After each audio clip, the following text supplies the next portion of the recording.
estão felizes com Jesus? Você é livre, hein?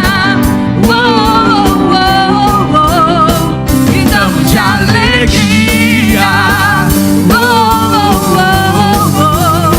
Pulamos de alegria. Festa, festa, alegria.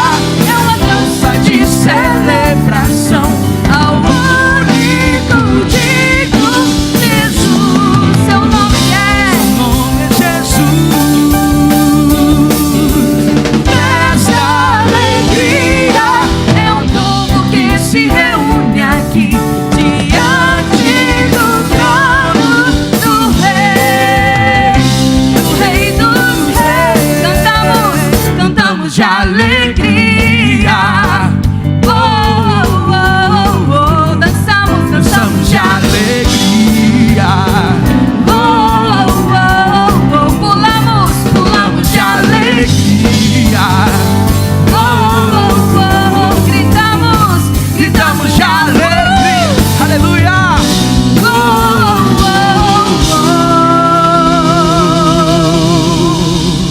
Você pode levantar suas mãos aos céus e dizer: e o seu nome é Jesus.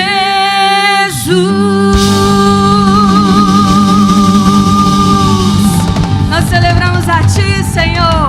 Aleluia. Glória a Deus. Quantos aqui estão felizes com Jesus aí? Hoje é dia de festa, amém, Catedral da Família? Glória a Deus. Santa Ceia do Senhor, nós estamos aqui reunidos para adorá-lo, engrandecê-lo com o nosso melhor, com toda a nossa força, com o nosso entendimento. E nessa manhã nós vamos entregar a Ele o melhor da nossa adoração através de canções, amém, igreja? Aleluia.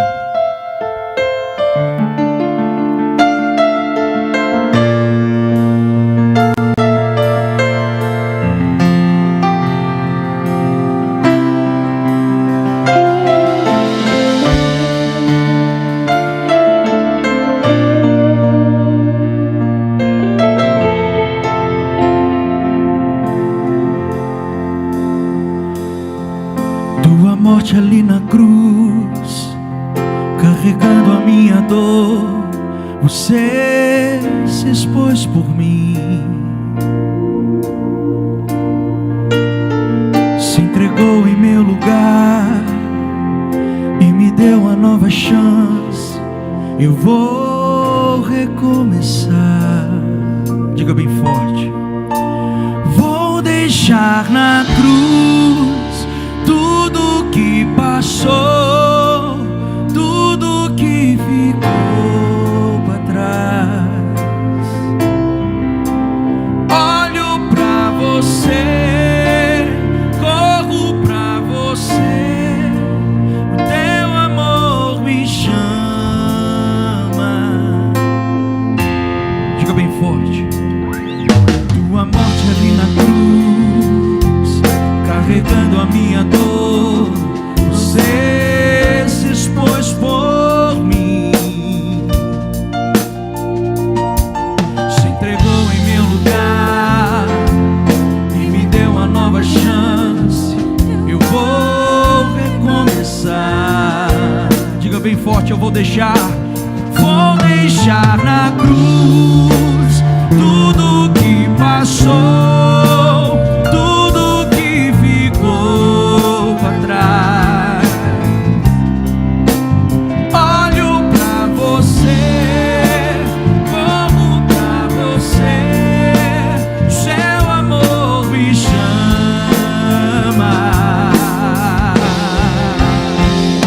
Eu dependo desse amor, do seu amor.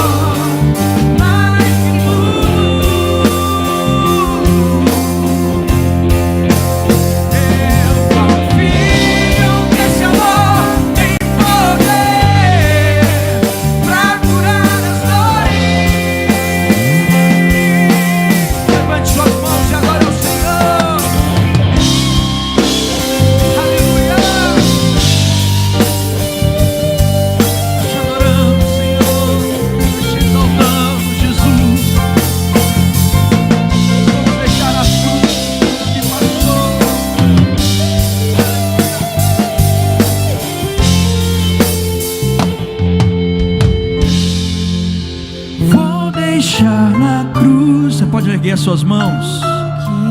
Pode cantar isso ao Senhor. Tudo que ficou para trás. Feche os teus olhos e declare: olho para você, o teu amor me chama. Diga: eu vou deixar na cruz, vou deixar na cruz.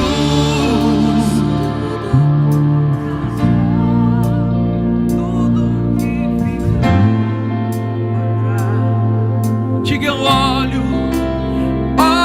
pra você, corro pra você, o seu amor me chama. Diga: eu dependo desse amor, mais que tudo. Diga: eu confio que esse amor tem poder pra curar as dores.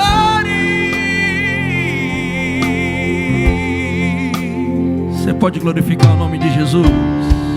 Você pode aplaudir o nome de Jesus nessa manhã? Ele te chama para a cruz nessa manhã em nome de Jesus. Aleluia. Glória a Deus.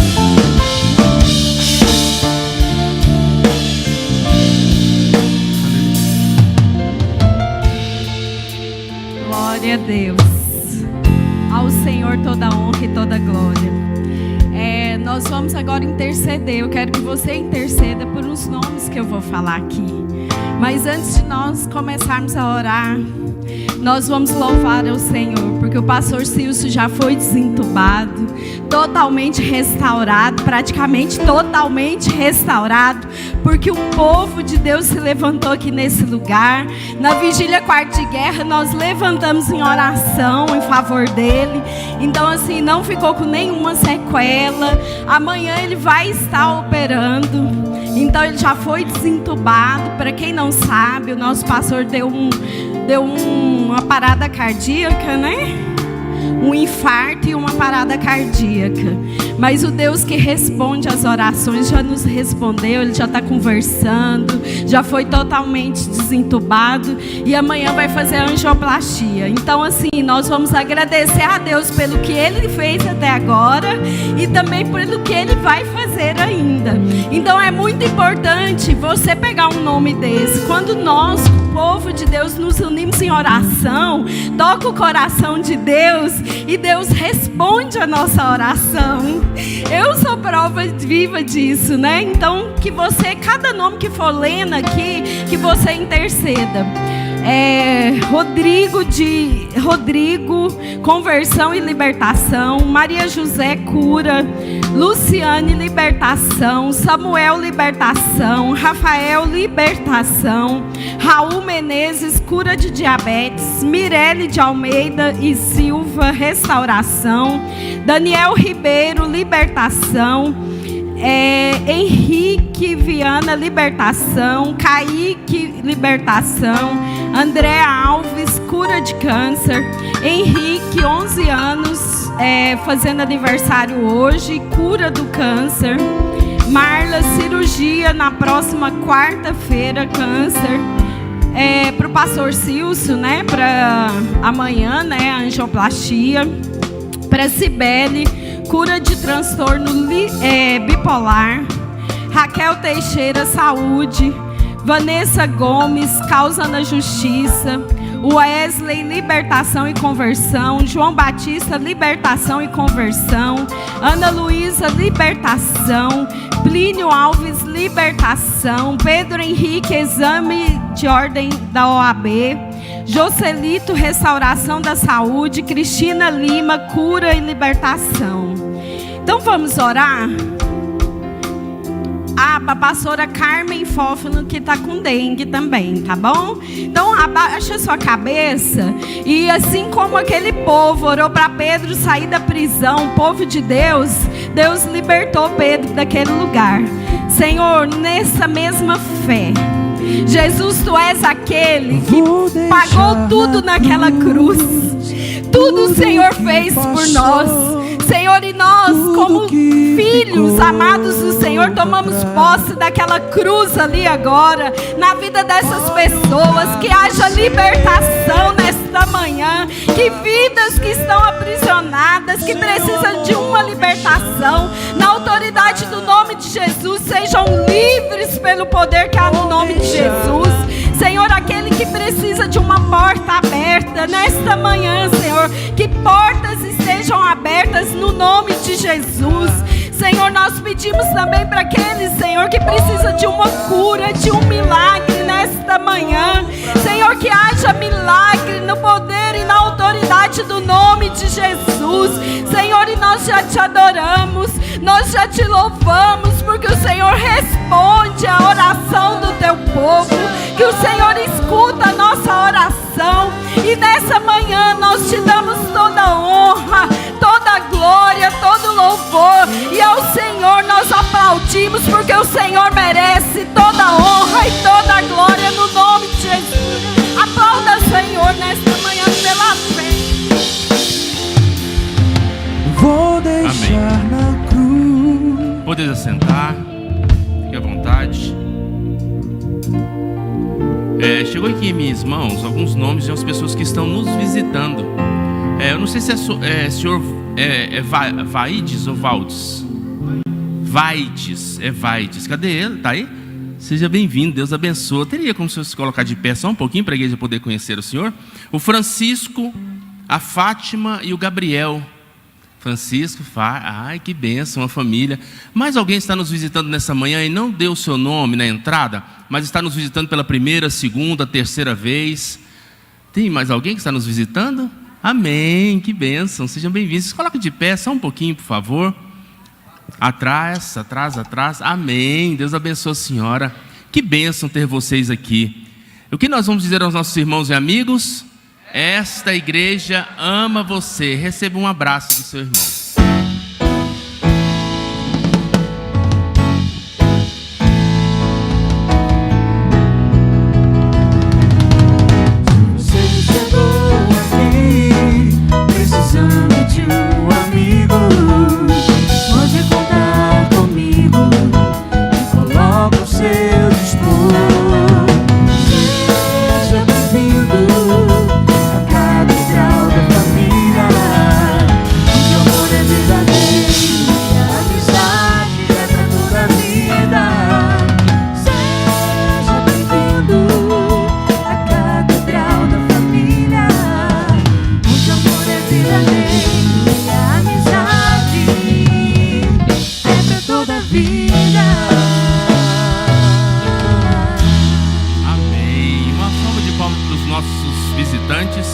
Que Deus abençoe vocês.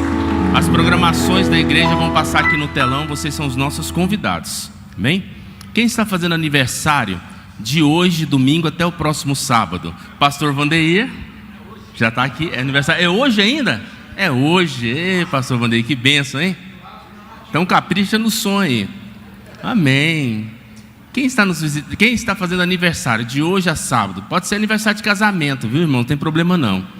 Eu só não concordo com o aniversário de namoro, mas pode vir também. Nós ora, né? Para casar rápido. Amém? É sua moça, irmão Domingos? Que bênção. Parabéns. O senhor também? Então, churrasco vai ser bom. Aniversário de casamento? Que bênção. Deus abençoe. Pastora Tereza, a senhora está fazendo aniversário? Não, né? Também a senhora, pastora Tereza. Que bênção. É porque quem me conta é o Facebook no dia. Amém, que bênção, graças a Deus. Que bom. Pastora Maria José, então a senhora vai orar pelos aniversariantes.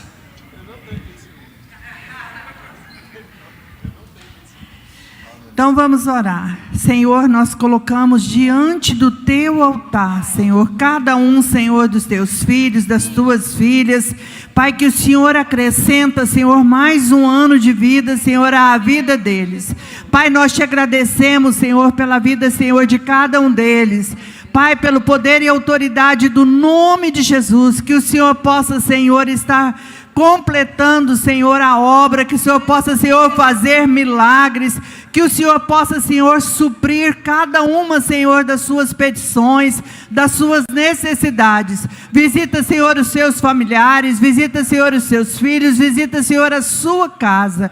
Pai, nós abençoamos, Senhor, a vida de cada um deles, com toda sorte de bênção, com a paz que o Senhor dá, que é aquela paz que ninguém pode dar, a paz que excede todo o entendimento. Nós abençoamos, Senhor, a vida, Senhor, dos nossos irmãos e das nossas irmãs, Senhor, neste dia, te agradecendo por cada um deles, no nome de Jesus, no nome de Jesus. Parabéns a você nessa data querida, e que Deus te dê paz, te dê vida. Parabéns a você nessa data querida, e que Deus te dê paz, te dê vida. Que o Senhor levante o seu rosto sobre ti, e sejas uma luz, um farol a refletir. Todas essas bênçãos nós só temos a dizer: parabéns, parabéns a você. Parabéns, parabéns a você. Parabéns, parabéns a você.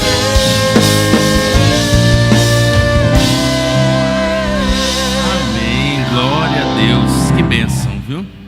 Pastora Tereza, faz que dia, pastora? Dia 11. Que bênção, vou marcar, né? Hã? Ah, Conferência das Mulheres, R$10. Irmãos, nós vamos ter a Conferência das Mulheres. Vai ser que dia, meu bem? Tem como colocar ali? 23, 24, 25 de maio, Conferência das Mulheres. Irmãs, vai ser bênção, viu? Eu tenho visto aqui umas preletoras top aí, viu? Top, top, top. Ah, é verdade.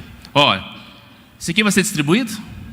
Vai ser distribuído, viu, meu? Não venha sozinha, viu, mulheres? Tragam uma convidada, tragam uma pessoa para essa conferência. Irmãos, vai ser bênção, tudo preparado com muito carinho, muita oração. E esse livro aqui é o livro Uma História de Amor e Perseverança da pastora Eichla. Ela vai estar com as mulheres aqui também na conferência, viu? Vão estar mulheres de Deus, mulheres cantoras de Deus também. Irmãos, eu tenho acompanhado minha esposa aí, às vezes ela está falando lá no celular, que ela passa o dia inteiro no celular. Irmão, tem umas pessoas que estão vindo aqui que eu vou falar com você, viu? Vai ser bênção. Eu acho que eu vou te ajudar no som, pastor Wander. Você está precisando de ajudante? Não, o cara no cantinho ali, ó. Amém. Então, de 23, 24, 25 de maio, convidados, não vem sozinha, traga uma convidada, tá bom? Beleza? Senhor? Tá tendo livro para vender aqui. Olha, irmãos, não perca essa oportunidade. O livro da Eichla, ele conta o testemunho dela, aquele testemunho. O testemunho, irmãos, isso aqui é de chorar. Isso aqui é bênção demais, bênção mesmo. Não perca a oportunidade, R$20 está aqui para vender aqui na porta. Não perca a oportunidade. Ninguém. Como é que é? O Flávio, está lá com o doutor Flávio ali atrás, tá bom? Então vocês não percam a oportunidade, tá? E no dia, se der tempo, até ela autografa para vocês, tá bom? Lembrando aqui, irmãos, antes da oferta, o acampamento dos pré-adolescentes será no dia 10, 11 e 12 agora, próximo final de semana. Por conta, vai ser R$60, pais, não percam a oportunidade de levar os seus filhos. Vai sair daqui, acho que é 7h30, né, minha irmã? 7h30, 19h30 vai saindo daqui os pré-adolescentes. E os pré-adolescentes vão tomar café da manhã no domingo lá na chácara e vão vir para cá, para a igreja, tá? Para passar o dia com as mães, porque dia 12 é dia das mães. Então os pré-adolescentes vão estar vindo na parte da manhã. Então, mães, liberem os seus filhos para ir, porque no domingo vão estar aqui. Vocês não vão ter que passar o dia das mães sem os seus filhos, tá bom? Ok? De idade de 9 a 13 anos, ok?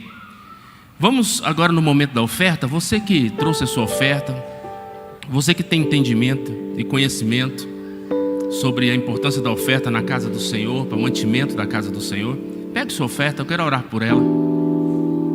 Amém? Feche os seus olhos.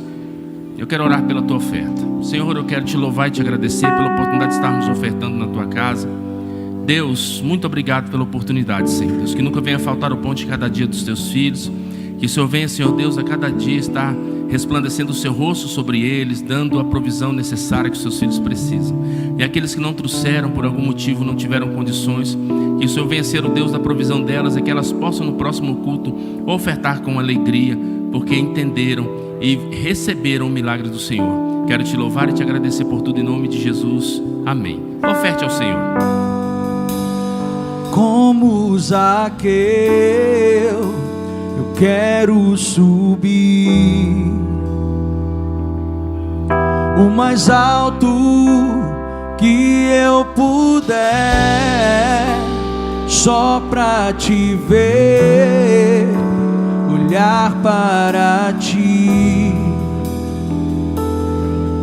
e chamar tua atenção para mim. Eu preciso de ti, Senhor. Eu preciso de ti, ó Pai. Sou pequeno demais, me dá a tua paz. Largo tudo pra te seguir.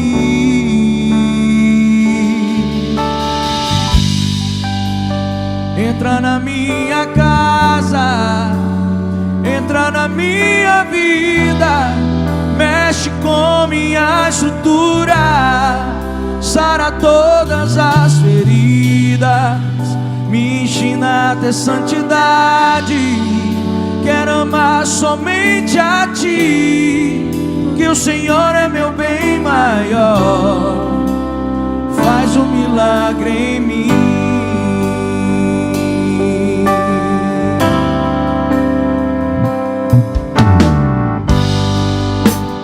Como Zaqueu, eu quero subir o mais alto que eu puder, só pra te ver, olhar para ti e chamar tua atenção para mim. Eu preciso de ti, Senhor. Eu preciso de ti, ó Pai. Sou pequeno demais, me dá a tua paz. Largo tudo pra te seguir. Você pode dizer isso? Entra na minha casa, entra na minha vida, mexe com minha estrutura, sara todas as feridas, me ensina a ter santidade. Quero amar somente a ti, porque o Senhor é meu bem maior. Faz um milagre em mim. Entra na minha casa, entra na minha vida, mexe com minha estrutura, sara todas as feridas, me ensina a ter santidade. Quero amar somente a ti, porque o Senhor é meu bem maior.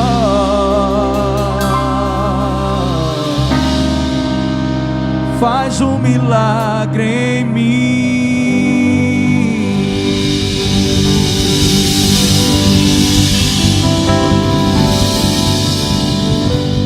Vamos liberar as nossas crianças, amém?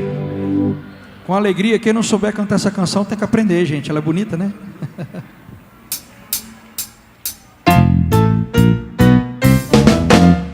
Obrigado, mamãe. Obrigado, papai, por me trazer hoje aqui.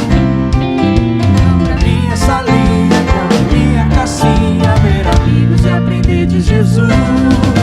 Hoje pequeno eu sou, mas eu grande serei. Eu preciso aprender que Deus é meu amigo, está sempre comigo. Essa igreja ama você, Catedral da Família. Quero chamar aqui aqui o pastor José Marques, será o professor desta manhã, da lição de número 5.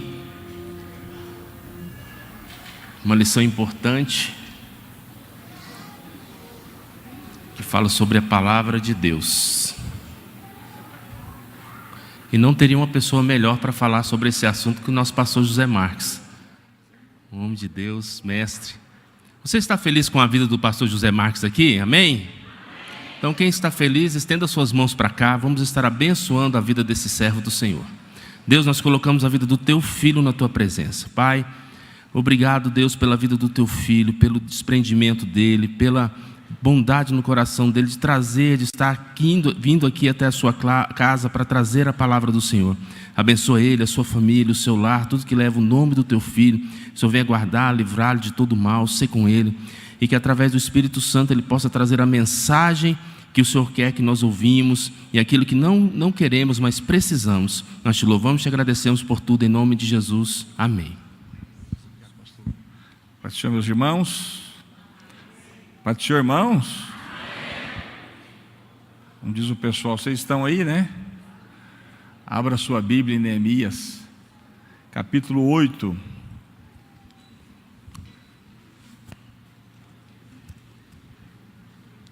Neemias, capítulo 8, do versículo 1 ao versículo 6.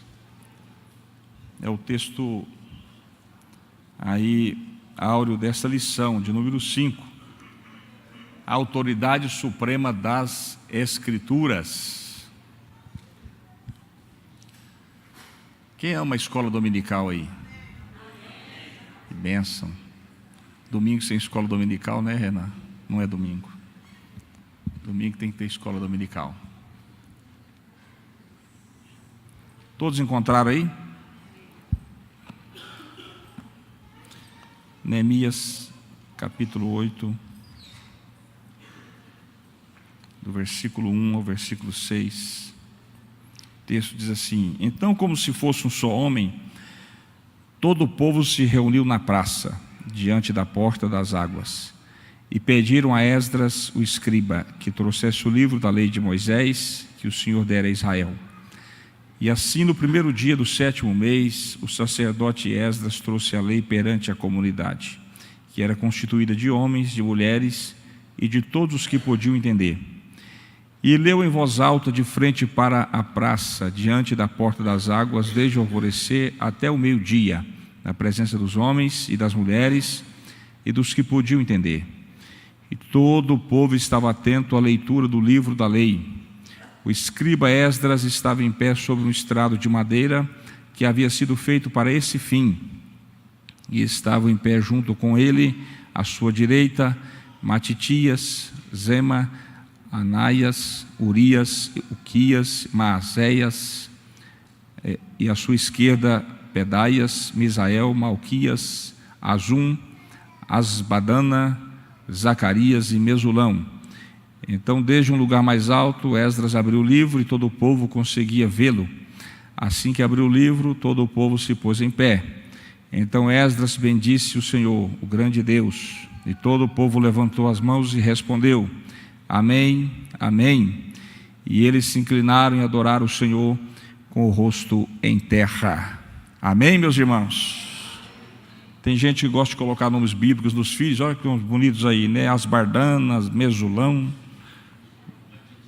Matitias, só nome bonito, né, irmãos? Meus irmãos, nós iremos estudar nesta manhã sobre a autoridade suprema das Escrituras. Jerônimo, o homem que traduziu a Bíblia do hebraico para o latim, a famosa tradução aí chamada Vulgata, vulgar, né, para o povo, ele diz que quem menospreza a Bíblia, menospreza a Cristo. Por isso, é de extrema relevância nós amarmos a Bíblia, nós apegarmos a Bíblia, nós atermos a Bíblia, porque ela é o manual que Deus nos ofereceu. Segundo Abraham Lincoln, foi o maior presente que Deus pôde dar ao homem. Rui Barbosa disse que ela está acima de todos os livros e por baixo ela é a raiz. Portanto, meus irmãos, a Bíblia é de extrema importância para todos nós cristãos e que amamos a Deus. Sproul disse algo muito interessante. Ele disse que a palavra de Deus, ela pode estar na mente sem estar no coração, mas não pode estar no coração sem estar primeiro na mente. Por isso, o grande teólogo americano está querendo dizer aqui que é de extrema importância nós estudarmos a palavra de Deus e compreendermos, meus irmãos, as verdades inseridas nas Santas Escrituras. É uma necessidade extrema a igreja conhecer o livro, porque esse livro é o nosso manual. A Bíblia, ela existe, meus irmãos, e ela foi dada por Deus para nós não errarmos, ou errarmos menos, para nós termos o horizonte correto, a direção certa, né? Temos aí da parte do Senhor as orientações necessárias para aplicarmos a nossa vida em servir a Deus e agradá-lo. 3 palavras, meus irmãos, principais, nós usamos frequentemente em relação à Bíblia. E é interessante que você preste atenção nessas 3 palavras. Primeira, revelação, inspiração e autoridade. São termos relacionados, mas são distintos. Primeiro, revelação. O que significa revelação? Desvelamento. Deus, Ele tomou a iniciativa de se tornar conhecido. A decisão foi unilateral. Foi Deus que tomou essa decisão de se revelar a nós. E por que Ele tomou essa iniciativa? Porque o Criador, Ele está totalmente além do nosso conhecimento. Nós, meus irmãos, com toda essa limitação que temos, finitude, não conseguimos alcançar aí a revelação desse Deus ou acerca dele. Se você puder abrir comigo em Jó, capítulo 11. Jó, capítulo 11, está perto de Neemias, né? O livro de Jó. Esses dias eu pedi os irmãos para abrir em Naum, os irmãos perguntaram, em 2 também ou só no 1, né? Tem irmãos que têm dificuldade, né? Jó capítulo 10, capítulo 11, é no Naum ou no Na 2? O irmão me perguntou, né? Jó 11, versículos 7 ao 9. Poderás descobrir as profundezas de Deus? Poderás descobrir a perfeição do Todo-Poderoso? A sabedoria de Deus é tão alta quanto o céu. Que poderás fazer? Ela é mais profunda do que o Sheol. Que poderás saber?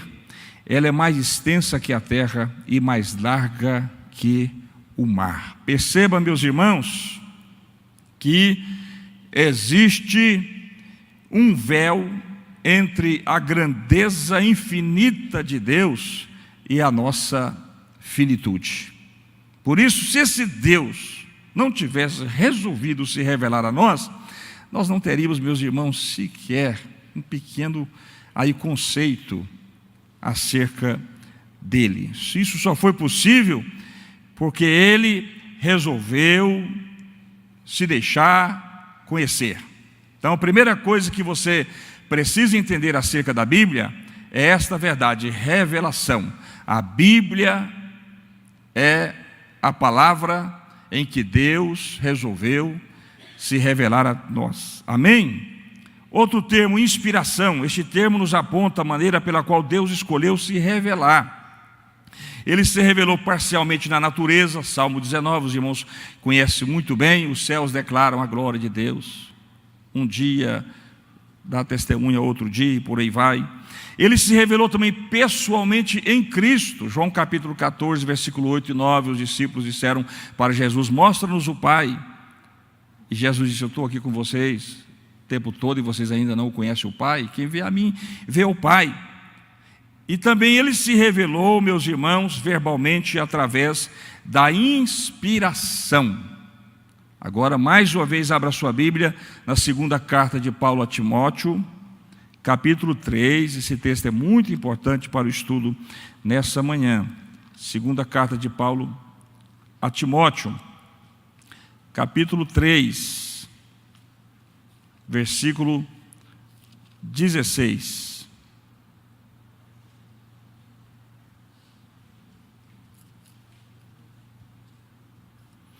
Toda a Escritura é divinamente inspirada e proveitosa para ensinar, para repreender, para corrigir, para instruir em justiça. Olha que coisa interessante, toda a Escritura é divinamente inspirada. Meus irmãos, nós não usamos este termo inspiração, sopro, para nos referir, por exemplo, ao trabalho de um poeta, de um artista, de um músico. Esta palavra aqui, inspiração, ela tem uma conotação muito especial. Ela é diferente de quando você usa para uma pessoa. Não, fulano é inspirado, cicrano é inspirado. O termo aqui, inspiração, ele é especial e ele é único e peculiar a este texto.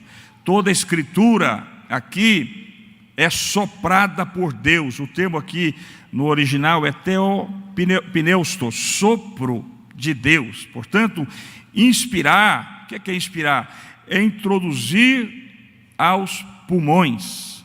A inspiração, meus irmãos dos escritores, é o ato de respirar o sopro de Deus. Perceba isso aí, guarda no seu coração, vou repetir mais uma vez. A inspiração é inserir aos pulmões. Então Deus aí, meus irmãos, é o agente ativo da sua palavra. E os escritores da Bíblia são os agentes passivos da palavra. Qual que é a função de Deus? Soprar nos pulmões a sua palavra. E qual que é o trabalho dos escritores? Respirar este sopro, aquilo que Deus está falando aí aos seus corações. Então Deus é o agente ativo, Ele é aquele que sopra, o escritor é o agente passivo, aquele que respira esse sopro. Portanto, é algo muito especial, meus irmãos, a Escritura. É o sopro de Deus, é a inspiração divina. O terceiro termo aí que nós vamos ver é a autoridade, que é o tema desta manhã. Portanto, nós vimos sobre revelação, inspiração, agora a autoridade. O terceiro termo diz respeito ao poder, ao peso que esta palavra possui. Por quê? Porque se ela é revelada, ela é inspirada, então, meus irmãos, eu devo me submeter a ela, porque ela tem autoridade sobre mim. Ela é a palavra de Deus. E se ela é a palavra de Deus, consequentemente, ela tem autoridade sobre nós. Concorda ou não? Amém, irmãos? Por isso a Bíblia está acima de qualquer pessoa na igreja, até mesmo do líder. John Piper falou algo muito interessante esses dias. Se seu líder não estiver enquadrado, inserido dentro da palavra, ele não é digno de confiança e nem de obediência. A Bíblia está acima do pastor, e a Reforma Protestante resgatou isso para a gente, porque a ideia, meus irmãos, a compreensão que nós temos da Bíblia é diferente da ideia católica. Na Igreja Católica, por exemplo, é o clero, é a igreja que tem autoridade, e é eles que determinam, meus irmãos, aquilo que os fiéis devem receber como inspiração. A Reforma Protestante resgatou isso para a gente e disse: só a Escritura, só a Escritura, só a palavra de Deus. Portanto, a Bíblia é a autoridade máxima, absoluta na igreja de Cristo. E toda a autoridade, todo líder na igreja recebe essa autoridade. Ela é delegada pela palavra de Deus. Amém? Portanto, meus irmãos, a palavra de Deus, ela traz consigo essa autoridade divina.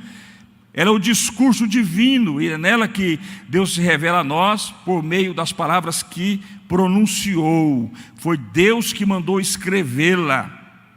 Se você puder ler comigo pelo menos 3 textos aí, Êxodo capítulo 34, versículo 27. Perceba que deu ordem para escrever esta palavra. Êxodo 34, versículo 27.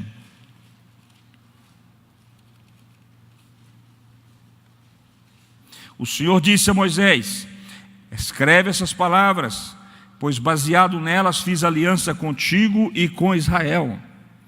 Isaías 30, versículo 8. Observe aí. Profeta Isaías 30, versículo 8. O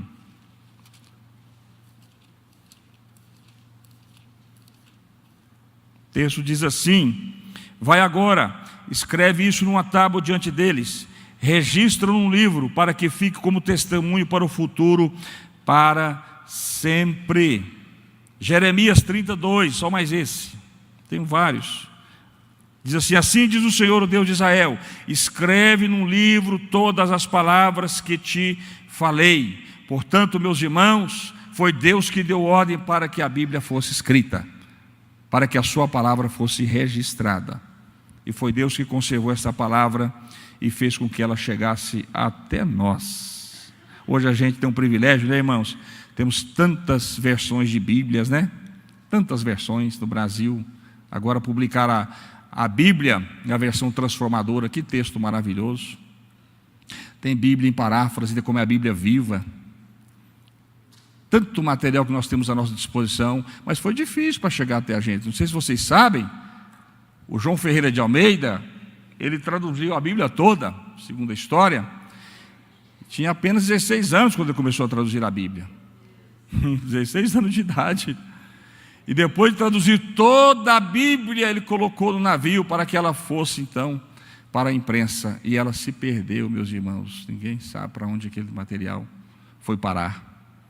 Ele falou: faço de novo. Começou o trabalho todo, novamente. E aí não conseguiu viver até terminar a palavra. Terminou em Ezequiel, mas os seus companheiros terminaram. Em homenagem a ele, colocaram Bíblia, tradução João Ferreira de Almeida.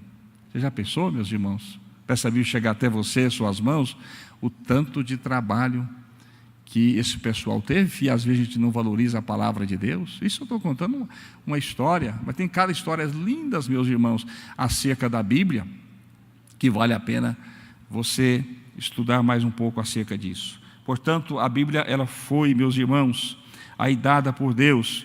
E nós vamos nessa lição descobrir o valor das Escrituras. Primeiro, a origem das Escrituras. A palavra Bíblia, ela deriva da palavra grega biblion. E o termo biblion, meus irmãos, é o diminutivo de Bíblia. Na verdade, o termo Bíblia, ele está no plural. No ano 150 depois de Cristo, Clemente de Alexandria, um dos pais da igreja, começou a usar o nome Bíblia para se referir à palavra de Deus. Aí ela tornou-se um substantivo feminino singular. Mas na verdade, Bíblia no grego está no plural. E biblos era a palavra grega para papiros. Interessante que essa palavra na etimologia, biblion, ela significa coração da planta. Por que coração da planta? Porque era dessa planta, papiros, que se fazia o papel da época para as pessoas registrarem aí, meus irmãos, a história. Portanto, biblos, de onde nós temos o nome Bíblia, significa rolo ou livro. O papiro, ele é uma planta muito comum em todo o Mediterrâneo, e essa planta que era a matéria-prima para se fazer o papel. Porém, meus irmãos, o melhor papiro, ele era encontrado na delta ou no delta do rio Nilo. Por isso, a frase, o papel do rio Nilo. Essa planta, ela é semelhante a uma taquara. Ela era retirada ali, arrancavam-lhe a casca interna, colocavam para secar e produzia a matéria-prima para escrita de uso generalizado no mundo antigo. Aí veio a palavra então Bíblia, de biblos, ou de biblion. Amém, irmãos? Além do papiro, 2 outros materiais foram utilizados para compor o texto sagrado. Os irmãos sabem que Deus escreveu, por exemplo, na pedra, entregou as tábuas da lei a Moisés. E essas tábuas eram guardadas, depois de apresentadas ao povo, foram guardadas dentro de uma caixa de 1,10 metro de comprimento, 66 centímetros de altura e de largura, chamada Arca da Aliança. Essa Arca da Aliança se perdeu, ela sumiu, nem o Indiana Jones conseguiu encontrá-la até hoje. No ano 586 antes de Cristo, a Babilônia, os caldeus invadiram Jerusalém e levaram esta arca. Ela sumiu. Tem um livro aí de 1 Macabeus e 2 Macabeus, que está na Bíblia Católica, que conta que Jeremias escondeu esta arca lá no deserto da Palestina, mas até hoje ninguém conseguiu encontrá-la. Outro elemento, meus irmãos, outro material que foi usado para a escrita na antiguidade era o pergaminho. Paulo vai fazer referência aos pergaminhos. Traga-me os livros, minha capa que eu deixei em Troade, né? Lá em 2 Timóteo capítulo 4, versículo 13. Traga minha capa que eu deixei em Troade. Paulo estava sentindo muito frio, com certeza, que era uma capa especial que cobria com capuz a cabeça. E me traga também os livros e os pergaminhos. Os pergaminhos, meus irmãos, eram feitos de couros de animais raspados, bem preparados, e aí eles faziam as escritas, os registros. Com certeza eles eram mais duráveis do que o papiro. Então, a origem das escrituras, ela tem aí, meus irmãos, este fato de usar esta planta, Deus usando a pedra e também o pergaminho. Bom, da oralidade à escrita. Você está com a revista aí na mão? Estou seguindo a revista. Da oralidade à escrita. A Bíblia, meus irmãos, antes de ser escrita, ela era passada de boca a boca. O pessoal, eles contavam os feitos de Deus, as maravilhas de Deus, né? As manifestações do Senhor. Então, antes da invenção dessa escrita, as pessoas transmitiam as histórias bíblicas oralmente, conforme o Salmo 44, versículo 1. Lá o salmista vai dizer: os nossos pais nos contaram, né? Então os hebreus contavam e recontavam as suas histórias. Depois, posteriormente, foram registradas na Bíblia essas histórias. Abraão, com certeza, foi um grande contador de histórias. Ele tinha muita coisa para repassar para a sua descendência, para o seu filho Isaac. Isaac, por conseguinte, foi um grande contador de histórias. Com certeza ele falou acerca ali dos poços que ele abriu, né? Ele falou acerca dos seus 2 filhos. Jacó também foi um grande contador de história. E isso foi passando, meus irmãos, para as próximas gerações, até que a Bíblia saia aí do campo, meus irmãos, da verbalização para a escrita, para o registro. Amém? Bom, gêneros discursivos. As escrituras, elas são constituídas de uma enorme riqueza literária. Nós temos na Bíblia poesia, profecia, leis, comunicação com caráter doutrinal e instrutivo. Vamos ver alguns desses gêneros. Primeiro, narração. Essas são importantes porque descrevem os aspectos da vida na sociedade israelita, costumes e culturas. E o mais importante é que essas narrativas ou narrações nos traz revelações importantes acerca do caráter de Deus. Através dessas histórias narrativas, nós vamos, meus irmãos, entendendo acerca de Deus, a sua personalidade, né? O seu caráter, os seus atributos, como os movimentos sobrenaturais desse Deus na nossa vida e na nossa história, na vida do povo de Deus. A partir daí, a gente vai compreendendo do que Deus gosta, do que Ele não gosta, do que Ele aprova, do que Ele reprova, e a gente vai absorvendo aí a vontade do Senhor para a nossa vida. A própria narrativa aí que nós lemos, de Neemias capítulo 8, por exemplo, descreve um momento significativo na história de Israel, quando Deus usou Esdras e Neemias para a reconstrução civil, social e religiosa da sociedade. Esdras era um escriba, o povo veio até ele para ouvir a palavra de Deus, e ele abriu ali o livro, né, a Torá, os 5 primeiros livros, e leu para aquele povo, meus irmãos, os mandamentos do Senhor. E nós vemos ali a ênfase no caráter monoteísta da religião judaica. Perceba como, meus irmãos, essas narrações são de extrema importância. Depois nós temos outro gênero chamado leis. São as leis que definem a nação. irmãos sabem muito bem disso.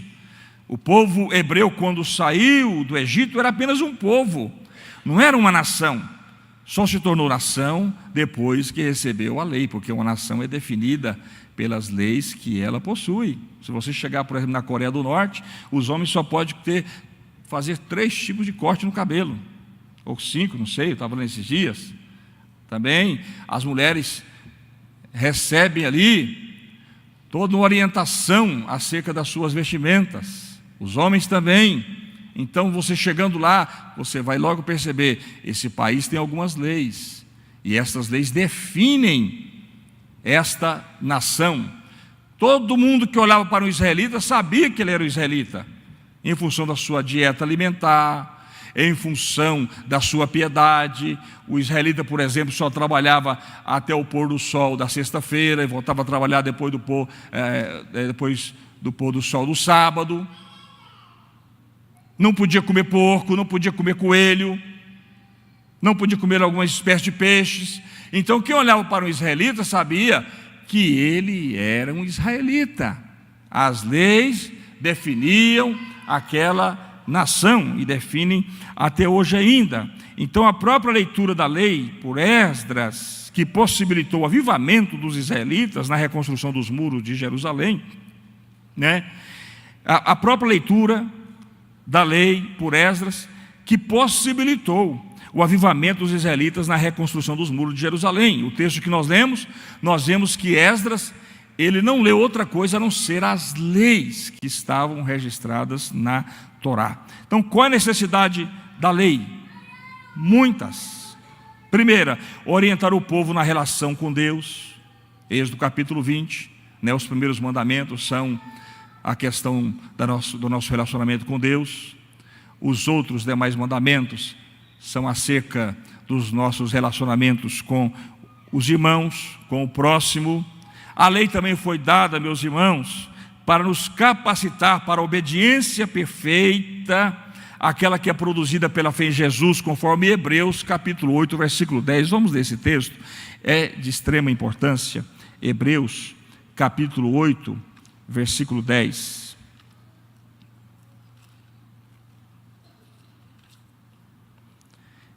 Esta é a aliança que farei com a casa de Israel, depois daqueles dias, diz o Senhor: porei as minhas leis na sua mente e as escreverei em seu coração, e eu lhes serei Deus, e eles me serão povo.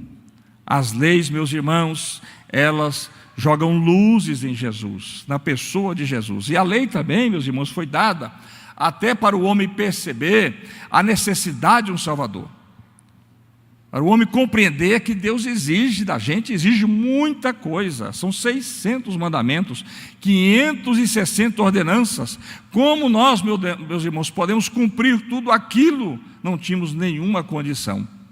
Mas Jesus veio como nosso representante para cumprir toda a lei, para que a obediência dele fosse a minha e a sua obediência. Daí a necessidade de um Salvador, porque em Cristo, meus irmãos, nós temos a obediência dele que nos é oferecida para que possamos chegar diante do Pai justificados. Amém, irmãos? Dá para você dar uma glória a Jesus aí? A lei, meus irmãos, mostrou para a gente a incapacidade nossa, né? E arrancou também a nossa máscara e mostrou para a gente a necessidade de um Salvador. Portanto, temos esse gênero aí na Bíblia Sagrada, chamada de leis. Depois, poesia, salmos. O próprio livro de Salmos, meus irmãos, é pura poesia. Os irmãos sabem que o livro de Salmo, ele não foi composto para ser lido. O livro de Salmos, ele foi composto, meus irmãos, para ser cantado, porque ele é a harpa dos judeus. Não temos a harpa cristã? A harpa dos hinos dos judeus é o livro de Salmos.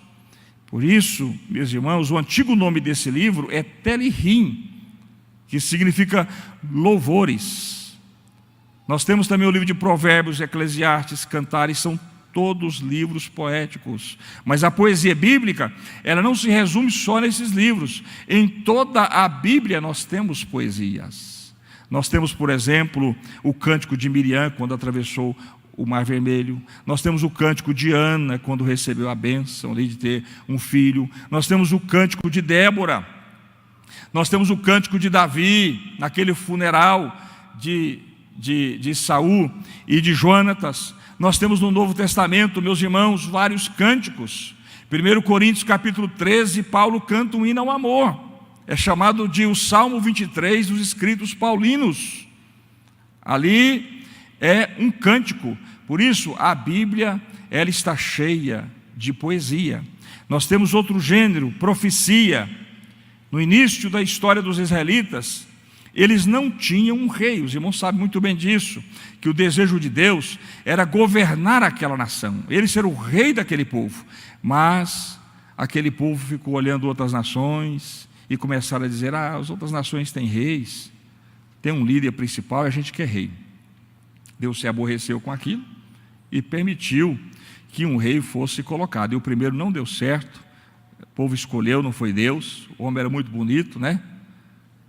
O homem era altão, diz que o ombro dele sobressaía sobre a cabeça dos demais, não é verdade? Saul.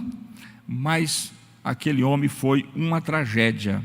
Mas antes, meus irmãos, dos reis, era Deus que se comunicava diretamente com o povo. E como Deus mantinha esse contato com o povo? Através dos profetas. Aí que surge um movimento chamado de profetismo em Israel.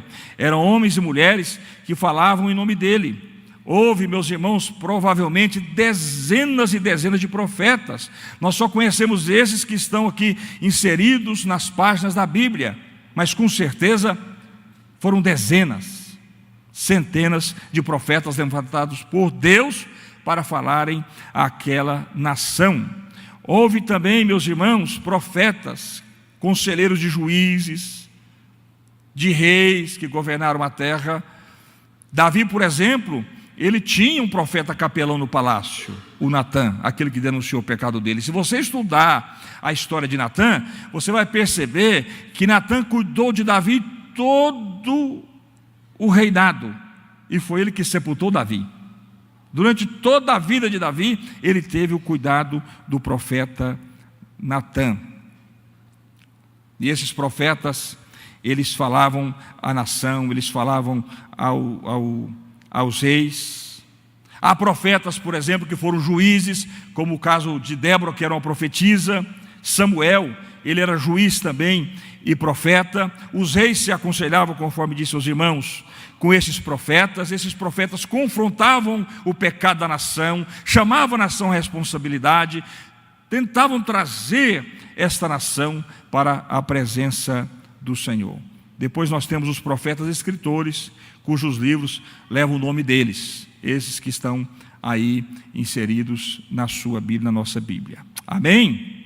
Outro gênero, evangelhos. O que os evangelhos vão narrar? A vida e a obra de Jesus. Nós temos 4 evangelhos.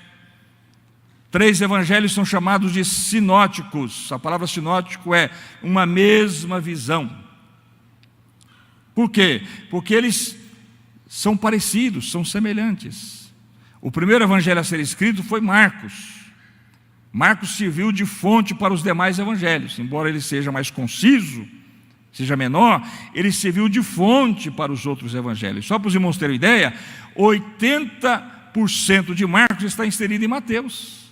Cerca de 661 versículos. 65% de Marcos está inserido em Lucas. Marcos é chamado de a fonte Kelly no alemão, porque ele serviu de fonte para os demais evangelhos.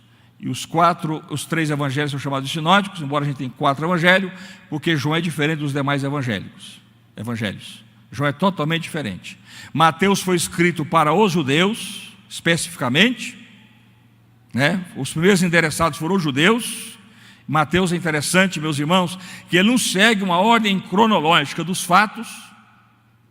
Aliás, o único evangelho que segue a ordem aproximada da cronologia dos fatos é Lucas. Por isso os filmes de Hollywood são mais baseados, são todos baseados em Lucas do que nos outros evangelhos. Lucas, ele faz um trabalho mais científico, porque Lucas era médico, não era discípulo. Ele pesquisa, pode observar nos primeiros versículos aí, que ele pesquisa, e pesquisa muito. E interessante, meus irmãos, que Lucas escreve o seu evangelho e escreve o segundo evangelho, que é Atos dos Apóstolos. Cerca de 1/4 do Novo Testamento é escrito por Lucas. O maior evangelho é Lucas, embora tenha menos capítulo, ele é o maior evangelho que temos. E Lucas, ele usa 400 vocábulos gregos que nós não encontramos em nenhuma outra parte do Novo Testamento. Ele usa vocábulos científicos. No caso ali daquele moço que foi curado na porta do templo, ele usa um termo médico, da medicina. Ele era médico. Então, meus irmãos, Mateus, ele foi organizado em blocos de milagres, blocos de sermões, né, blocos de parábolas. E Mateus foi endereçado aos judeus. Marcos, ele foi endereçado para os gentios. Alguns dizem que foi para os romanos. E interessante que em Marcos nós temos o grego da mais baixa qualidade do Novo Testamento. Todo o Novo Testamento foi escrito no grego koiné. Não era o grego clássico. Os gregos odiavam o grego koiné, o grego popular, porque deturparam o grego clássico. Mas o koiné era o que o pessoal conseguia falar nas suas relações comerciais, e ele foi totalmente difundido naquela época, porque ele se tornou o inglês da época. Quem não falava grego estava fora de mercado. Com certeza Jesus falava o aramaico, o grego, porque ele não podia nem negociar ali para fazer alguma obra na sua marcenaria, né? Ou na carpintaria, né? Então, meus irmãos, o grego da mais alta qualidade que nós temos no Novo Testamento foi aquele empregado na carta aos Hebreus. Quem escreveu a carta aos Hebreus tinha grande capacidade intelectual e um grande conhecimento também do Antigo Testamento. Marcos, ele foi escrito então para os romanos, e Lucas foi escrito para os gregos, especialmente para Teófilo, que segundo a tradição era um alto figurão do Império Romano. Possivelmente ele patrocinou o livro de Lucas, porque naquela época era muito difícil, muito dispendioso a produção de uma obra literária, né? Até hoje em alguns países né? Produzir Bíblia, por exemplo, em Portugal, não é conveniente para nenhuma editora. A gente estava nesse mercado aí e eles falavam, uma Bíblia dessas foi vendida no Portugal, acho que é uns R$300. Primeiro porque não há um consumo tão expressivo como no Brasil. Agora, na antiguidade era muito dispendioso um livro, e possivelmente Teófilo bancou aquela produção, e Lucas escreveu este evangelho maravilhoso, que segundo um grande teólogo católico, ele é chamado de o evangelho da ninguémzada, porque Lucas se preocupa em mostrar para a gente que Jesus está preocupado em centrifugar as classes sociais. Havia muita estratificação social naquela época, muito preconceito, muita discriminação. E em Lucas a gente percebe que Jesus está preocupado em derrubar essas barreiras de preconceitos. Portanto, meus irmãos, João foi escrito para a igreja. Alguns dizem que João foi um evangelho escrito para todos, tá? De forma universal, uma forma católica, né? Assim podemos dizer. Portanto, João, ele é tremendo, meus irmãos, porque ele revela algumas coisas que nós não encontramos em nenhuma outra parte do Novo Testamento. Por exemplo, só em João você vai encontrar a frase de Jesus, ego eimi, eu sou. Por 7 vezes Jesus diz eu sou o pão da vida, eu sou o caminho, a verdade e a vida. Nos outros evangelhos você não encontra isso. Você só vai encontrar essa frase eu sou em Êxodo capítulo 3, versículo 14, quando Deus se apresenta a Moisés e diz eu sou o que sou. Perceba que Jesus não está revelando qualquer coisa a João, e João escreve um evangelho totalmente diferente dos demais. Bem, é muito assunto, muita informação, não dá para a gente esgotar isso aqui, meus irmãos, em uma aula. Vamos para as epístolas. As epístolas, elas são, meus irmãos, de extrema importância doutrinária para a igreja. Nós temos aí Paulo, o maior escritor do Novo Testamento, Ele escreve quase a metade do Novo Testamento. Nós temos 27 livros do Novo Testamento. Paulo escreve 13 desses 27 livros. Nós temos as cartas de Pedro, de Tiago, de João, de Judas, né? Elas formam uma grande parte do Novo Testamento. Quase a metade, conforme diz, são escritos por Paulo. São 13 cartas. Um grande teólogo chamado John Stott, de forma poética, ele disse que as cartas de Paulo são como fios coloridos entrelaçados na tapeçaria de Cristo. Oh, coisa linda! 3 das cartas paulinas são chamadas de epístolas pastorais: 1 Timóteo, 2 Timóteo e Tito. As epístolas da prisão, Paulo escreveu quando estava encarcerado, são Efésios, Filipenses, Colossenses e Filemão. As epístolas gerais, ou epístolas universais, como queiram, Tiago, 1 Pedro, 2 Pedro, 1 João, 2 João, 3 João e Judas. Essas, meus irmãos, são os gêneros que nós temos aí na Bíblia Sagrada. Vamos caminhando, porque o tempo já quase esgotado. Vamos para a inspiração das Escrituras. Eu gostaria que você abrisse a sua Bíblia na segunda carta de Paulo a Timóteo, capítulo 3, do versículo 14 ao 17. Vamos aí rapidinho. Segunda carta de Paulo a Timóteo, capítulo 3.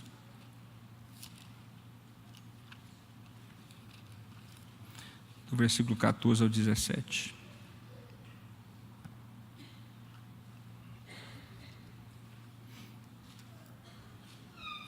Todos encontraram? Diz assim: tu, porém, permanece naquilo que aprendeste e de que foste inteirado, sabendo de quem o tens aprendido. Pois desde a infância sabes as sagradas letras que podem fazer-te sábio para a salvação pela fé que há em Cristo Jesus. Toda a Escritura é divinamente inspirada e proveitosa para ensinar, para repreender, para corrigir, para instruir em justiça. Paulo está dizendo que toda a Escritura é divinamente inspirada. Aí você pode perguntar agora, não sei se surgiu essa pergunta na sua cabeça: pastor, mas o Novo Testamento ainda não havia sido escrito. Então essa declaração que Paulo está fazendo é acerca do quê? Do Antigo Testamento.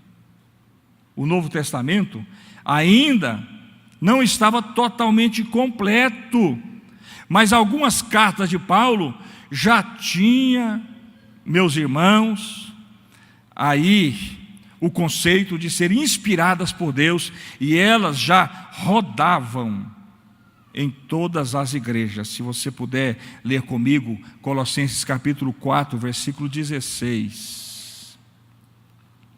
Colossenses 4, versículo 16.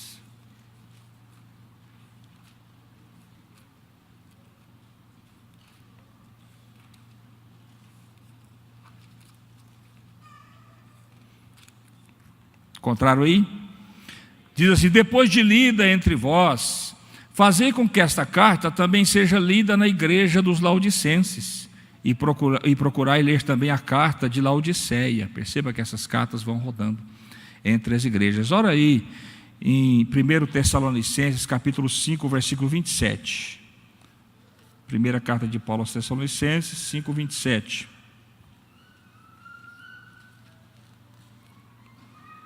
Eu vos suplico pelo Senhor que esta carta seja lida a todos os irmãos.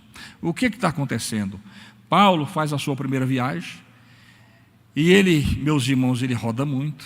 Embora, segundo os historiadores, os entendidos, ele tem cerca de 70, 80 colaboradores no seu ministério. Paulo, nas suas 3 viagens missionárias, ele andou cerca de 16 mil quilômetros. Mas ele passava, meus irmãos, pelas cidades, conseguia atrair muitas pessoas a Cristo, estabelecia presbíteros, plantava igrejas, mas quando ia embora, chegava outro pessoal e disseminava ali várias heresias, tipo o gnosticismo, que era uma ramificação filosófica que perturbou muito a igreja nos seus primeiros séculos. Aliás, várias cartas do Novo Testamento foram escritas para combater a ideia gnóstica que contaminou a igreja primitiva, Paulo então disse o seguinte: eu vou começar a escrever cartas. O próprio Deus inspirou a ele a escrever essas cartas. Eu não estou lá em Corinto, mas vou mandar uma carta para eles. Eu não estou lá em Éfeso mais, mas eu vou enviar uma carta para eles. E essa carta, que ela seja uma carta circular e que rode todas as igrejas. E essas cartas, meus irmãos, elas foram tão inspiradas por Deus que elas começaram a ser compreendidas como inspiradas pelo Senhor, sopradas por Deus. Amém, meus irmãos? O próprio Pedro, meus irmãos, na sua segunda carta, capítulo 3, vai dizer que elas possuem a mesma inspiração do Antigo Testamento, as cartas de Paulo. Você quer ler comigo? 3, segunda carta de Pedro, olha aí, abra comigo. Segunda carta de Pedro, capítulo 3. Está lá na frente.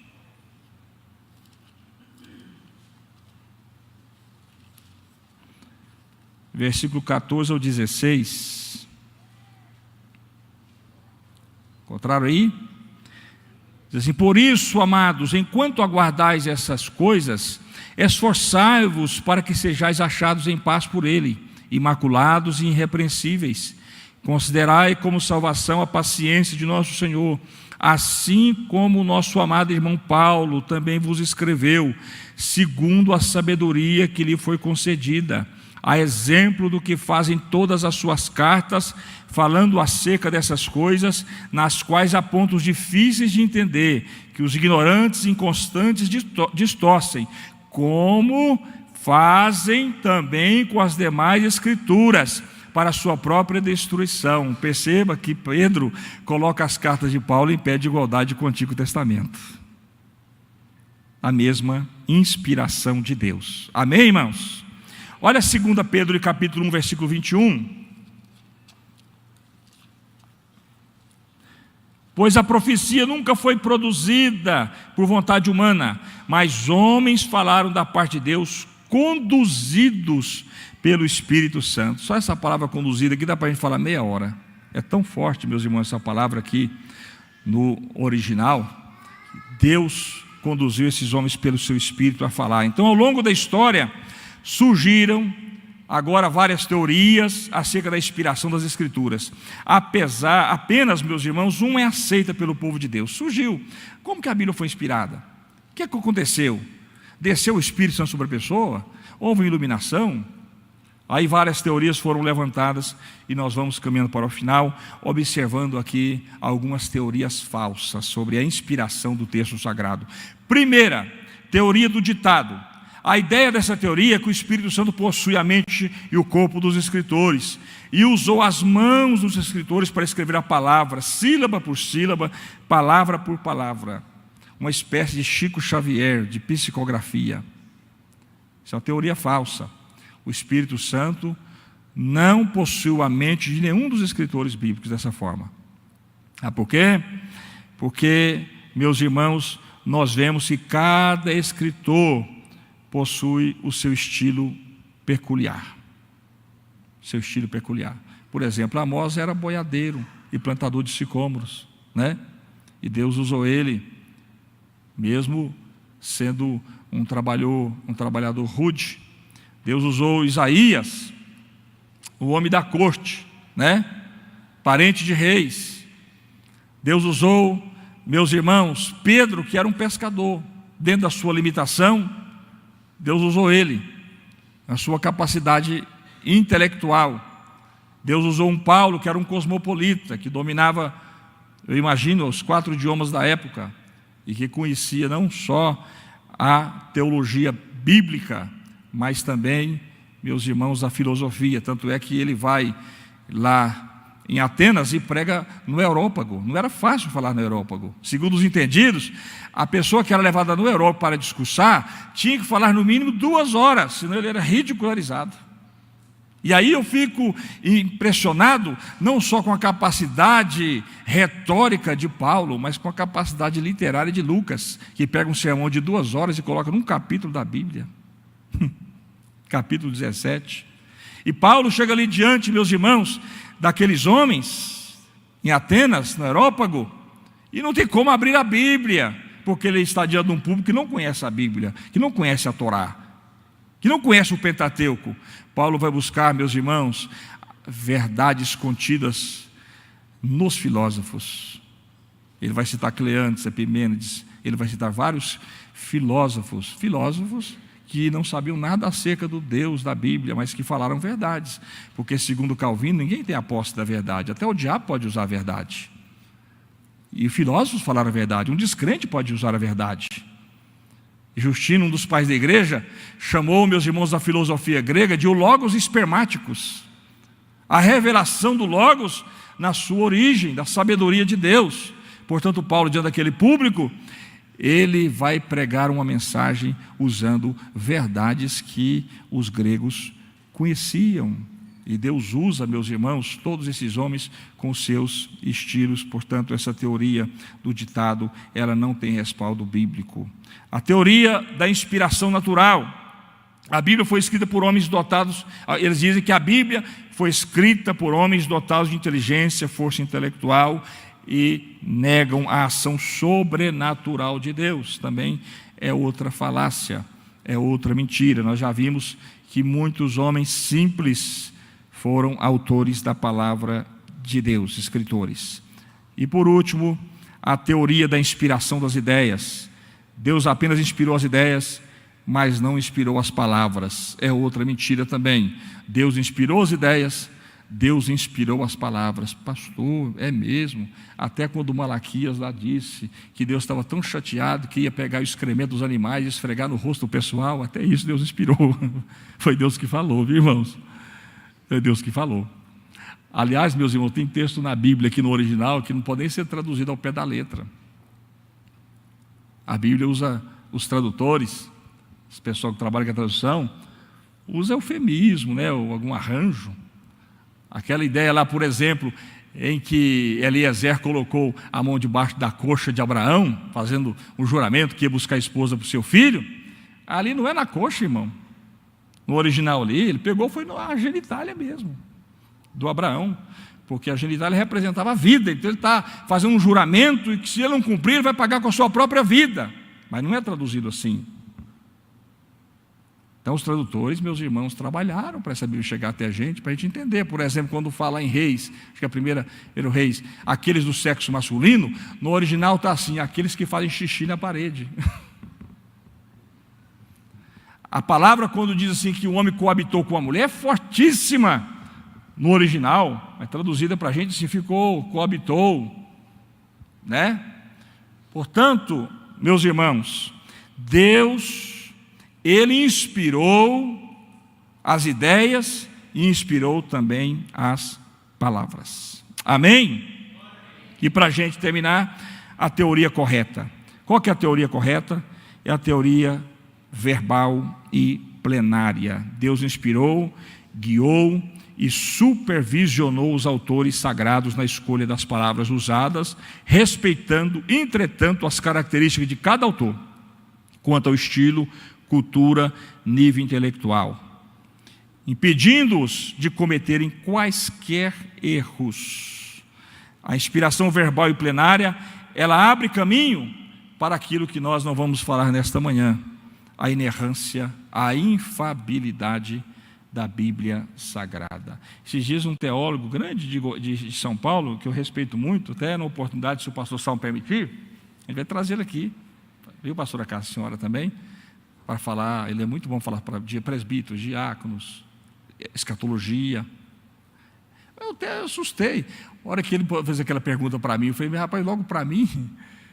Ele falou assim, eu vou dar uma aula aqui de teologia sistemática, como é que você explica para mim aqui sobre esse texto, a inspiração acerca desse texto? Ele pegou lá, logo aquele texto lá de Salmo 137, onde diz assim, que Deus, que o Senhor possa pegar a cabeça desses meninos e batê-las na pedra, né? E aí, pastor, onde está a inspiração aí? Aí, meus irmãos, nós cremos assim, o texto aí nós cremos que o texto, nesse caso, não é inspirado, mas o registro é inspirado. Por exemplo, na conversa de do diabo com Deus, ali em Jó, capítulo 1, você não pode dizer que o Jó está inspirado, né? Ou que o diabo está inspirado em conversar com Deus. A conversa do diabo ali não é inspirada, mas o registro é inspirado. Esse é o consenso comum da nossa teologia cristã evangélica reformada. Amém, irmãos? Então, se alguém te perguntar, pastor, e essa inspiração aqui? O camarada está mandando Deus pegar a cabeça dos meninos e bater nas pedras. O registro é inspirado, mas a fala não é inspirada. Amém, irmãos? Bom, o tempo nosso se foi, nós poderíamos falar aqui ainda sobre Neemias capítulo 8, o poder das Escrituras, mas o tempo não dá. Já foi, né? Já passou? Já são 11 horas. No outro momento a gente pode falar sobre esse texto aí de Neemias capítulo 8, o poder da palavra de Deus. Irmãos, a palavra de Deus ela é tão poderosa, que o Cid Moreira, ateu convicto, emprestou a sua voz para a Sociedade Bíblica do Brasil e começou a gravar aqueles CDs do texto bíblico. Os irmãos já compraram ele? Ele falou, está pagando, né? Vou fazer. Sou ateu, mas importa é o dinheiro. E começou a gravar, meus irmãos, aqueles CDs. Quando estava gravando lá pelas tantas, ele percebeu que o seu coração já estava transformado por Jesus. Transformado por Jesus. Um missionário estava no Zimbábue, pregando, e um dos nativos aproximou dele e disse, me dá esta Bíblia para eu fazer papel de cigarro com ela. Ele deu a Bíblia para ele. E depois de muitos anos, aquele missionário estava na conferência missionária nos Estados Unidos, quando alguém pulou no seu pescoço e o abraçou, e perguntou para ele, o senhor está lembrado de mim? Ele falou, não estou lembrado. Eu sou aquele nativo lá do Zimbábue, que pediu para o senhor uma Bíblia para fazer papel de cigarro com ela. Mas e aí, você não fez papel de cigarro? Fiz papel de cigarro com Mateus, fiz papel de cigarro com Marcos, com Lucas, mas quando eu cheguei em João 3,16 e vi que Deus amou o mundo de tal maneira que deu o seu Filho unigênito para que todo aquele que nele crê não pereça, meu coração explodiu e eu fui transformado por Jesus. Poder das Escrituras, da palavra de Deus. Feche os seus olhos, curve a sua cabeça. Senhor, nós te louvamos por estarmos aqui nesta manhã gloriosa, estudando acerca da tua palavra, porque a tua palavra é o sopro do Senhor, meu Pai querido, sobre esta terra, sobre as nossas vidas, meu Pai. Ó Deus querido, a tua palavra é nosso porto seguro, meu Deus. Que o Senhor possa abençoar todos que aqui vieram nesta manhã e que eles saiam daqui amando a tua palavra mais ainda, Senhor, e que a tua palavra possa nos envolver de forma gloriosa, poderosa, e que nós sejamos configurados por ela, meu Pai amado. Deus, é o que nós oramos, é o que nós pedimos nesta manhã, no nome de Jesus, teu Filho amado, que vive e reina para sempre. Amém e amém. Deus abençoe os irmãos em nome de Jesus.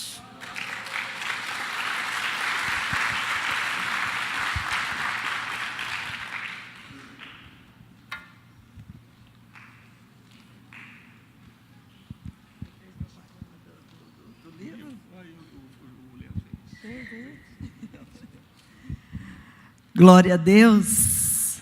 Amém. Você ama a Deus? Então você tem que amar a palavra de Deus. E amar a palavra de Deus é ler, é meditar, é colocar ela como seu guia, a sua orientação.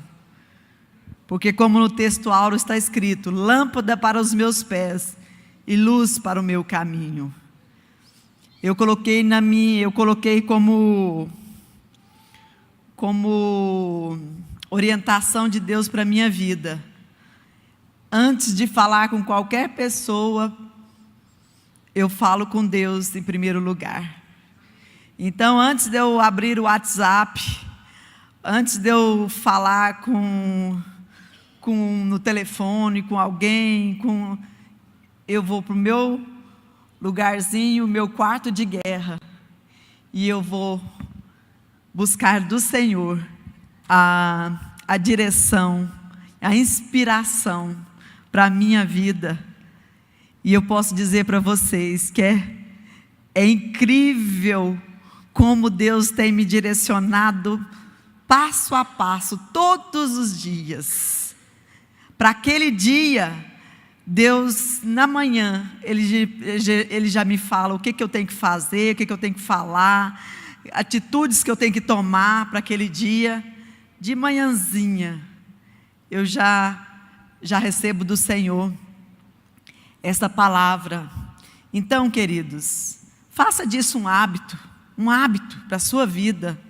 Faça disso, comece hoje, comece com um capítulo, comece com um versículo, comece, e você vai ver o quanto a sua vida vai enchendo de esperança, de paz. O Senhor vai estar renovando as palavras e as profecias e as promessas dEle para a sua vida e para a sua família. Ame a palavra de Deus, leia. Ficar sabendo a respeito de João Ferreira, né, que aos 16 anos, gente, isso é inspirador demais para nós. Traduzir a Bíblia, e chegou até nós. E às vezes nós temos umas 10 Bíblias, né? Eu devo ter um monte, ganhei um monte de Bíblia do pastor Zé Marques, eu tenho um monte, eu tenho um ciúme das minhas Bíblias, irmãos. Eu vejo gente falar assim: nossa, eu peguei a minha Bíblia e dei para o fulano. Não faço isso de jeito nenhum, não. É porque tem umas que eu estudo, e eu não posso dar minha espada, aquela que você já tem a habilidade de usá-la. Eu não posso dar minha espada para os outros. Eu prefiro comprar uma e dar, porque a minha, eu tenho um ciúme dela. São algumas assim que já estão bem marcadas, bem estudadas. E outra coisa, Deus vai falando comigo e eu vou escrevendo, tal dia, escrevo a data, escrevo o que Deus falou, a orientação para aquele dia, eu escrevo na minha palavra. Então eu não posso perder de jeito nenhum. Faça disso, sabe? Eu vejo lá na África, eles não têm Bíblia. Quando a gente vai, a gente leva as Bíblias, pelo menos para alguns, para os líderes. Mas eu já vi em algumas aldeias, eles arrancarem a página, vai dando uma página para uma página para outra página para outro, e aí eles fazem assim: olha, vocês decorem esta página, e o outro decora a outra página, aí depois eles se juntam. E aí muda, aí dá a página dele para o outro, e assim decoram as páginas. E nós temos aí à disposição, e às vezes não estamos valorizando. Pastor Rondon, numa das aldeias onde ele estava, ele acudiu um homem, estava desesperado, a sua mulher deu à luz e estava morrendo. E pastor Rondon pegou aquela mulher, colocou no seu carro, levou para a cidade, lá em Beira, onde foi desolado a cidade. E lá aquela mulher recebeu atendimento médico e foi curada, foi restabelecida, ela e seu filho. E o pastor Rondon, ele anda muito com Bíblias, aonde ele vai, ele anda com Bíblias, e vai distribuindo. As polícias nas rodovias, quando param a gente, para o pastor Rondon, ele já conhece o pastor Rondon, aí eles diziam: ô pastor, você não tem uma Bíblia para dar para a gente, não? E naquele dia o pastor Rondon não tinha uma Bíblia, mas ele deu uma revista da escola dominical para aquele, chama Assani. E o Assani não sabia ler. Foi para sua aldeia. Ele era um homem muito violento, um homem que tinha feito pactos com demônios, o seu cabelo era rastafari, e ele foi para sua aldeia, em gratidão ao pastor Rondon, ele pediu a Deus, se Deus realmente existisse, que ele queria aprender a ler naquela revista. E ele aprendeu a ler a revista, se converteu, ele, a sua família, hoje é um dos grandes pastores nossos ali em Moçambique. Um amor de pessoa, um amor. Glória a Deus, glória a Deus. Vamos ficar de pé? Leia a palavra de Deus com os seus filhos, ensine seus filhos, em vez de deixar seus filhos verem qualquer vídeo, você nem sabe a respeito do que é, ensine eles a aprenderem a palavra de Deus. Os meus netos já sabem, eu falo assim, pode usar meu celular, mas vai ler a historinha da Bíblia. Eu falo para eles, vovó, a historinha da Bíblia? No meu celular vocês vão estudar a historinha da Bíblia. E aí o Heitor chega da escola, vovó, eu aprendi um versículo hoje, João 10:10, e aí vai falando o versículo, isso é inspirador. Eu sempre li a palavra de Deus com as minhas filhas, sempre, comecei com historinhas da Bíblia, conforme a idade delas eu lia, mas eu sempre li a Bíblia com elas. E hoje eu vejo, eu nunca forcei, mas hoje eu vejo, às vezes as minhas filhas fazendo como eu, levantando mais cedo, para poder ler a Bíblia antes de saírem. É alimento, gente, é alimento, não dá para você viver sem alimento. Não tem como viver sem alimento. É alimento. Vamos orar? Na saída nós já estamos fazendo a inscrição para o nosso congresso, para a nossa conferência de mulheres. Aproveite que os primeiros lotes já estão acabando. R$70, que é a inscrição. Com grandes pregadoras, preletoras e cantoras de Deus, e faça a sua inscrição, dê de presente aí para sua esposa, maridão, para que ela possa estar participando da conferência, leve lá para a sua empresa, divulgue, vamos ganhar almas para o Senhor através dessa conferência, amém? Obrigado, pastor Zé Marques, pastor Zé Marques, a gente fica sentado ouvindo ele aqui muito tempo, né, gente? Ele tem que voltar mais, né? É gostoso mesmo ouvir quem tem embasamento mesmo e conhecimento da palavra do Senhor, inspiração.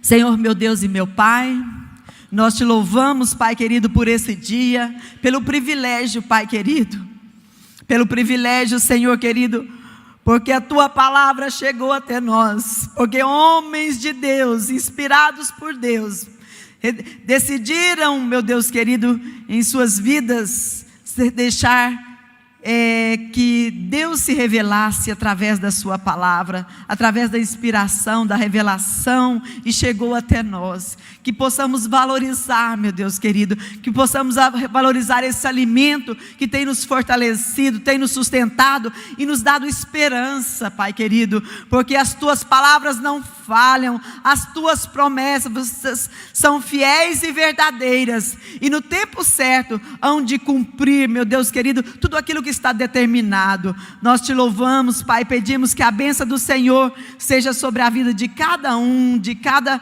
família aqui representado, que o Senhor os leve para os seus lares, que tenhamos um dia, meu Deus, abençoado, meu Pai querido, que nós possamos compartilhar desta palavra com outras pessoas que estão morrendo, meu Deus querido, que estão padecendo, Senhor querido, mas nós temos o alimento, mas que nós possamos compartilhar com outras vidas, e esse é um dia especial, hoje no dia da ceia, onde nós trazemos à memória tudo aquilo que o Senhor fez por nós, que possamos também trazer outras pessoas para estar ouvindo da tua palavra e adorando ao Senhor em espírito e em verdade. Sê com o teu povo, é o que eu te peço e te agradeço em nome de Jesus. Deus os abençoe em Cristo Jesus. Vão em paz. Amém.